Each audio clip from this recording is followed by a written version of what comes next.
on TMI here in the Abuja Network Studio is to look at what can be done to revamp Nigeria's economy. You know, before now, Nigeria was the hub of so many products, so many goods and services. You talk about textile materials, you talk about tires, you talk about even vegetable oils and many other goods and services produced here. And as at that time, you know, the exchange rate was friendly. As at that time, the standard of living was equally friendly. But as it stands now, we are more of a consumer country rather than a country that should be producing. So how can these be, be revised, if possible, with the incoming administration? I have with me a business consultant and a public affairs analyst, Agaba Wilson. A very good morning and welcome. Thank you very much for having me. Good morning. Yeah. So quickly, how did you feel about what happened yesterday?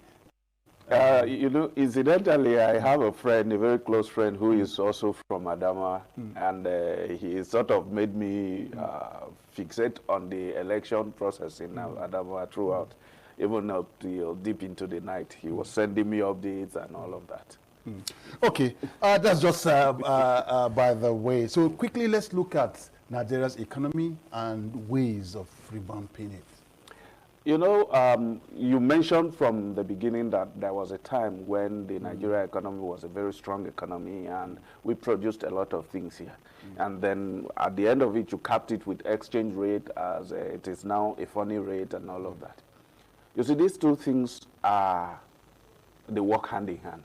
When you are a producing economy, you have something to sell to the world, then there is a demand for your own currency because they need to buy from you. It means that your currency gains value, okay? Now, there was a time that we focused on developing what we have here into final product for other people to buy from us. We were able to attract foreign direct investment and all of that. Why? Because we had a system that was working then.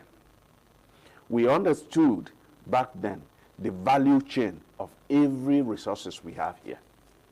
And we knew that we needed all other support infrastructure to enable businesses to thrive. For instance, our population back in the 90s was at about 100 million. We are estimated to be over 200 million. How has our road infrastructure, our power infrastructure, our communication infrastructure, of course, that has improved because of the mobile network that came, and all other infrastructure that is supposed to support the existence of a society.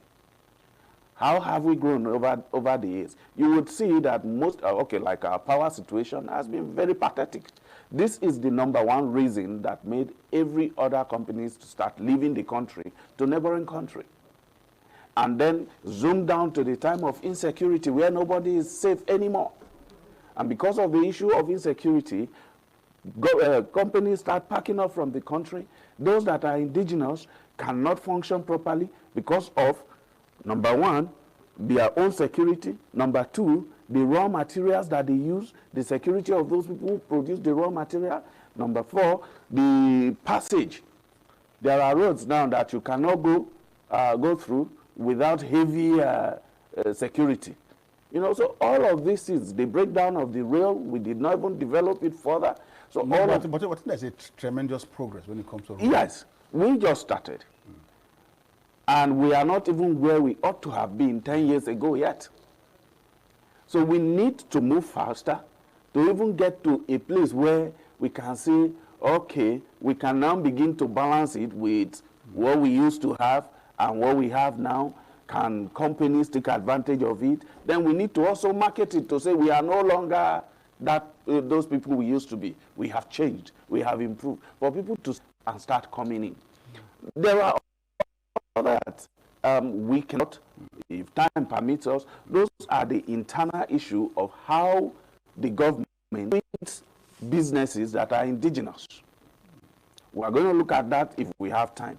So, but basically, our economy is where it is today because over the years, we have stopped making concerted efforts to develop the infrastructure that will support economic activities. So what is the takeoff point? Where should we start from? Now, the Buhari administration, maybe starting from the Goodluck Jonathan administration, they started talking about revamping the rail system and investing in agriculture and promoting ease of doing business and some of these projects. Now, as of today, we have more rail tracks, we have better roads, but the power is still struggling.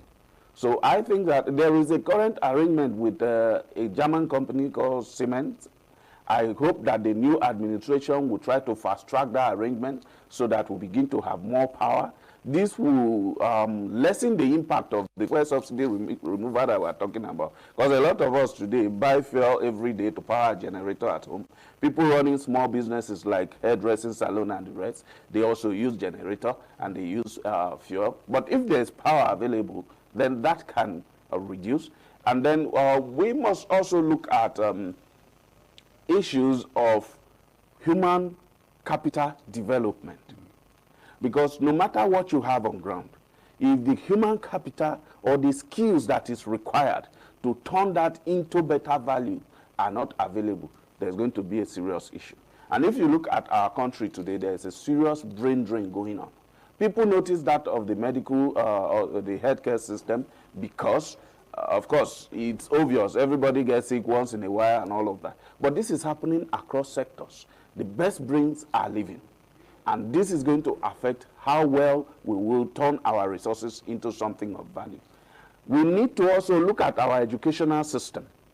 The job of the educational system is to provide the labor market with the required kind of skills and expertise. What is our curriculum in tandem with our current challenges? So we need to overhaul that. We need to also look at environments for businesses to thrive. Government needs to invest more in helping businesses start, grow, and become big, so that we have things that we offer the world out there. Another issue. So that one is very important. In what way should it be? Is it in terms of giving out loans? Is it in terms of ensuring that they have tax rebates? What way? Yeah, let me go down a little bit into that. Now, take for instance, if a woman starts frying akara at this your junction here today, by tomorrow you have like 10 agencies coming to ask for money from her. And some of the agencies will say you are not properly located and they come destroy all her property and send her back home. We are a nation that requires these people to do business. So what should we do? The government should have an agency that comes to meet the woman and say, okay, madam, this is a business you want to do. This place is not approved for it. There's an approved place. Let's take you there. There's a registration process. We are going to help you through that. There's a training for health aspect of food. Let's take you to that training for free. So by doing this, you are documenting that woman. And then you are able to train them for small businesses. And you are able to monitor their progress. And then when there is an intervention, you know those who need the intervention. You know where they are. You understand their true problem. And then you can even do things like co-location, where one business depends on the other. And then they can cross-sell to each other. By doing this, you are growing them consciously.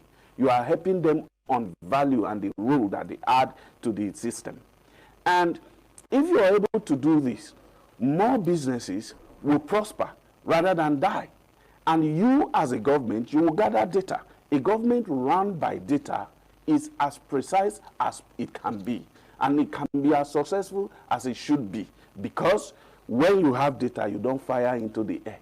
You look at issues, take them out as they should be. Tax rebate are things that you do when the business is functioning.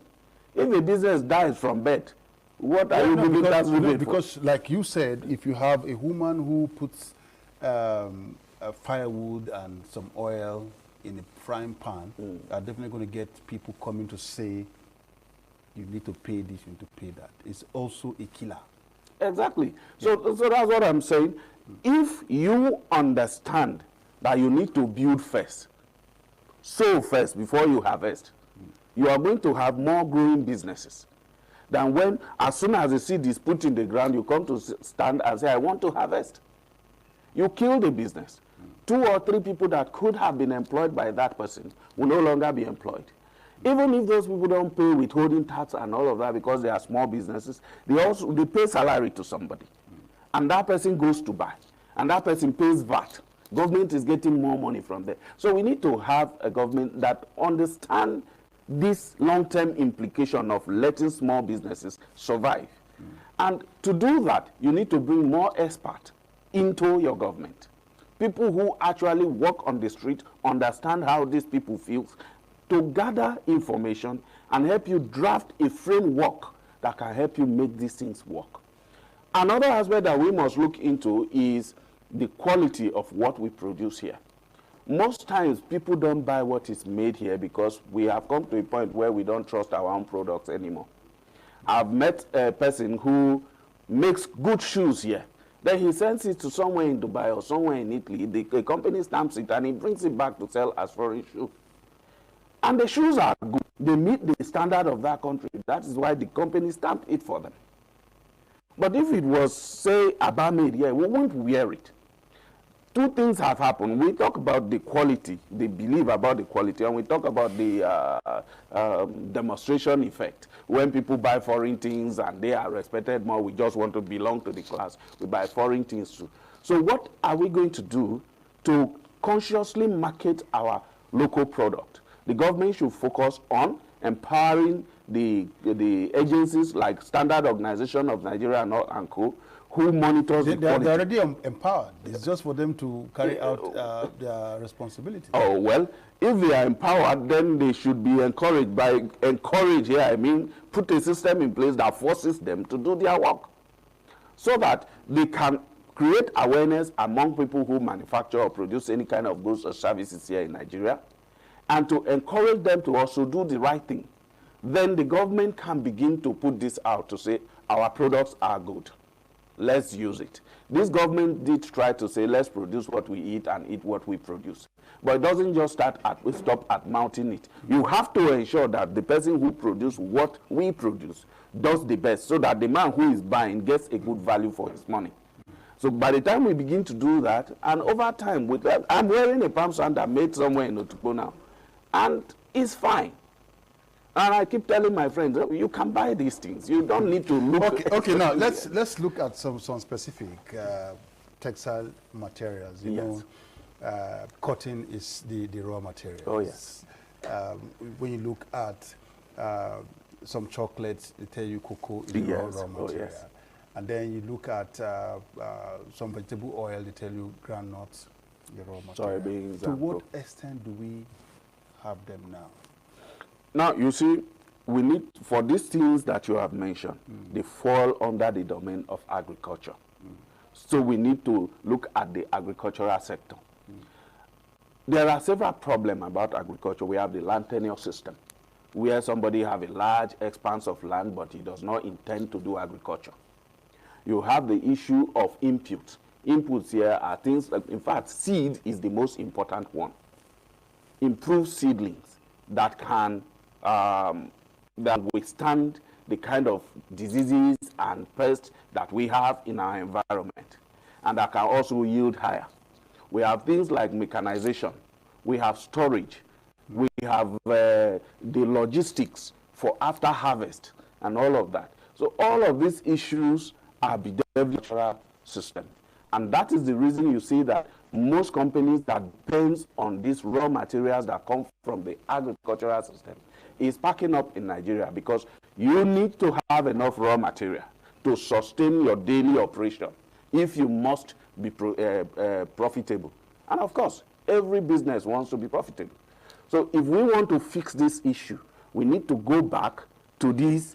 Okay, just because of our time, let's get your final word, and it should be on one area of priority for Nigeria's economy to experience some level of growth and development. See, I think that I will mention two, sorry please. We need to develop the agricultural sector, because it provides the primary raw materials for many of the industries. And then we need to fix our problem because every manufacturing industry sits on power. Thank you so very much, Gabor Wilson. He's a business consultant and a public affairs analyst. Thank you. You know, time is not our friend, understand. but we hope to have you some other time. Thank you very much for having me. Thank you so much. All right. Thank you. Yeah, we're good. All right, so we'll take a quick break. When we come back, the program this morning on ITV will continue.